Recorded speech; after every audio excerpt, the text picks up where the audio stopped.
Hello, this is Nick from Breaker Press Games, and I am here today to bring to you another Protectorate Design Diary. This is episode number 3, Why One-on-One Adventures Are Awesome.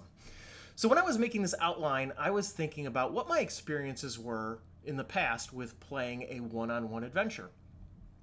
And it took me a moment because in my adult life, I had never experienced playing a one-on-one adventure other than the House of Red Doors when I picked that up last year.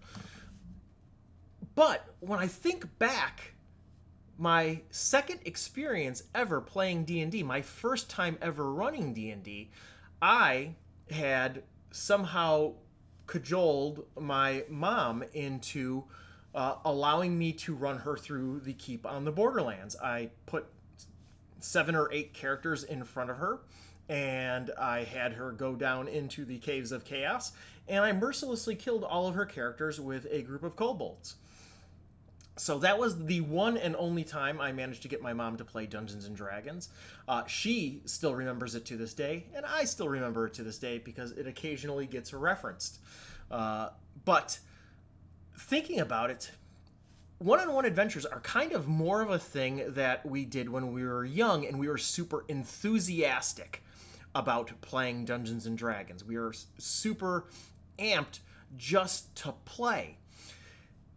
And as adults, we generally, when we think of playing D&D or DCC or any tabletop role-playing game, we generally think of it as a social thing where we get a bunch of our friends together and we all gather around the table and eat snacks or gather in front of our computers and jump on whatever VTT or social media, or I should say video conferencing platform, and get together and socialize and play DCC or Dungeons & Dragons or whatever we like.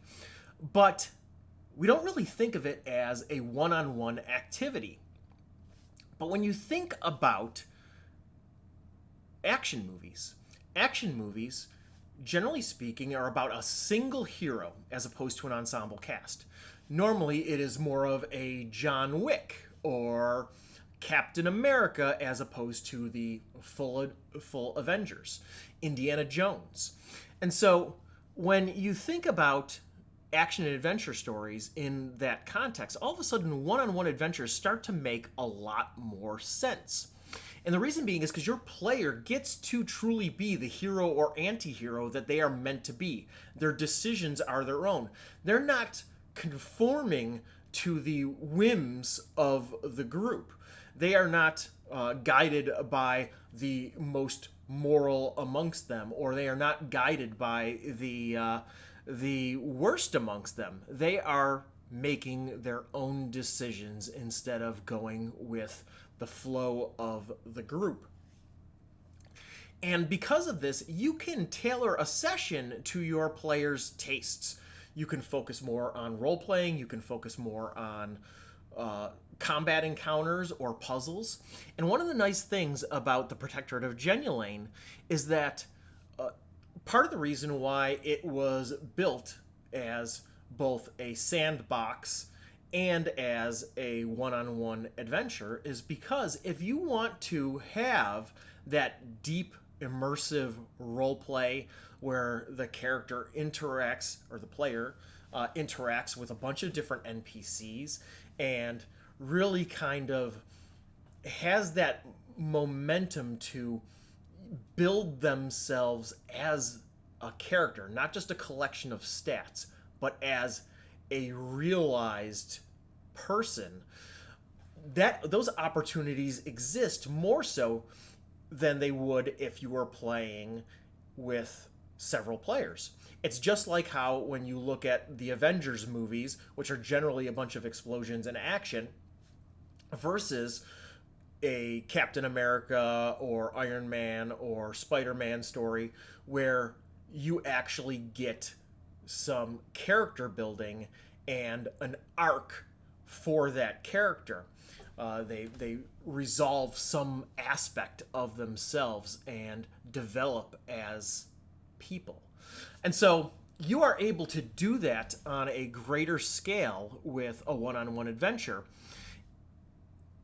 But at the same time, if that's not to your players' tastes, you can just throw them straight into the action, flip right to the page for the Path of the Valorous, read the 3 short paragraphs of introduction, and just send them right in. The other thing that you can do, because of the fact that the Path of the Valorous is linear but using cards to pull out choices that they're going to be able to make, you can, if you think that one of the encounters is going to be one that your player is not going to particularly enjoy, just pull it out of the deck. And so that way, that particular encounter is not going to come up. I talked in the previous video about the different types of encounters, and so you can reference that over here and watch that video to find out more about that. But yeah, it gives you the flexibility to be able to make those choices. So one of the things that I think is really exceptional, we talked about that character building. And your player is going to have the opportunity to flex their skills, because now all of the spotlight is on them.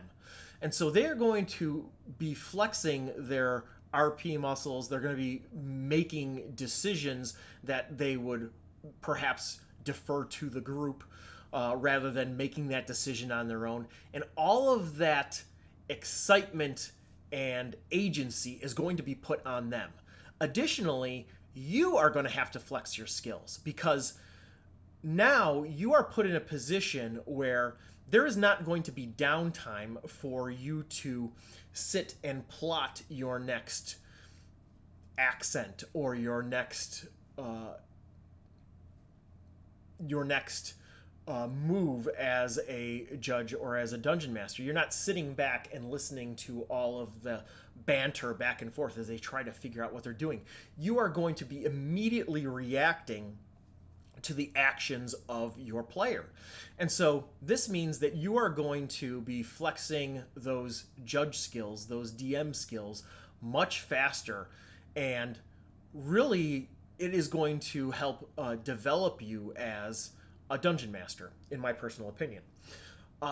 You also are going to have the opportunity to make a much more immersive experience, because rather than trying to move things along in order to get the group to the next thing, which is at sometimes like herding cats, you will be able to react immediately to your player, and they're going to go on to the next thing. And you're going to be able to, when they walk into a room, instead of just giving a, brief overview description, you can really flesh that out and get into the sights and sounds and smells. And the Protectorate of Jenulane adventure is going to give you cues, atmospheric bumps, that will allow you to really kind of flesh that sort of thing out.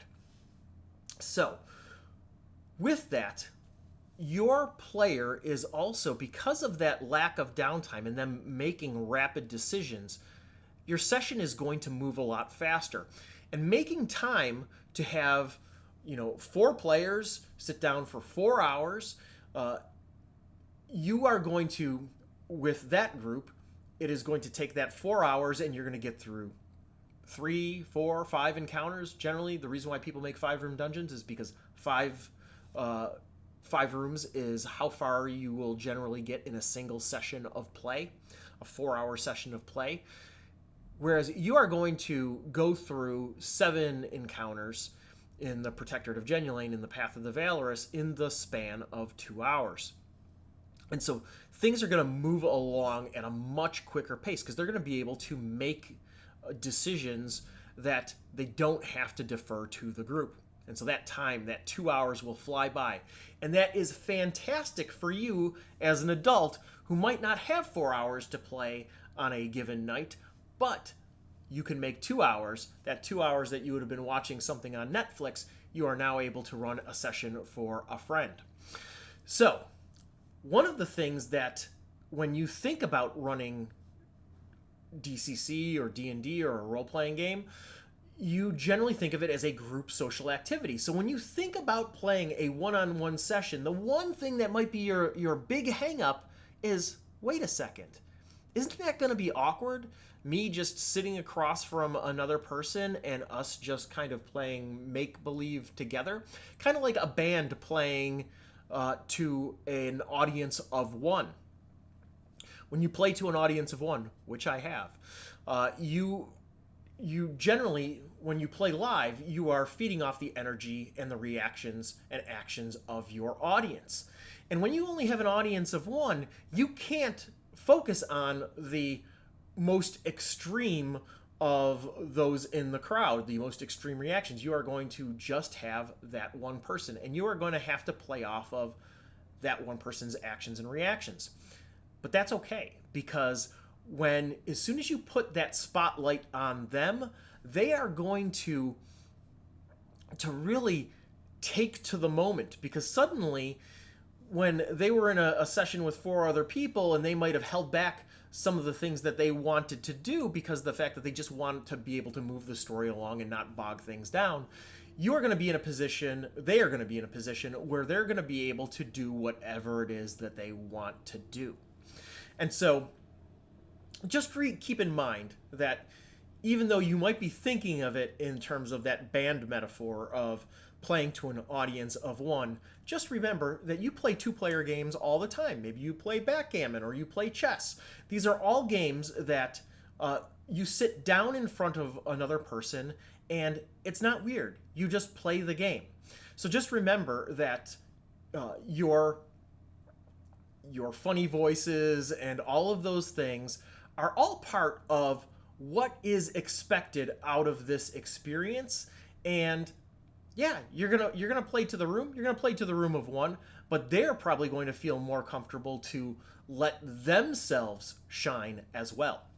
And so these are the things that I think make a one-on-one adventure awesome, and why I think I was inspired to write the Protectorate of Jenulane. It wasn't just because Shane, my player who really kind of was the impetus for writing this adventure. The reason why I thought it had legs and was something that I wanted to release to the world is because of the fact that it gave Shane that opportunity to really shine as a player and have all of that spotlight on him and all of that spotlight on me and allow me to flex my skills. So yeah, I think one-on-one adventures are fantastic. I think that if you pick up the Protectorate of Jenulane, you will enjoy it. Yeah, that's my video. So thank you for supporting indie games and indie game designers. Thank you for supporting the Protectorate of Jenulane on Kickstarter. Yeah, we've got, I think as of recording, we've got 8 days left, and I really look forward to seeing all of your reactions to the content that we post and to the finished product when it is all done. So that is my Protectorate Design Diary for today. You guys have a wonderful weekend, and I will talk to you all soon. Bye.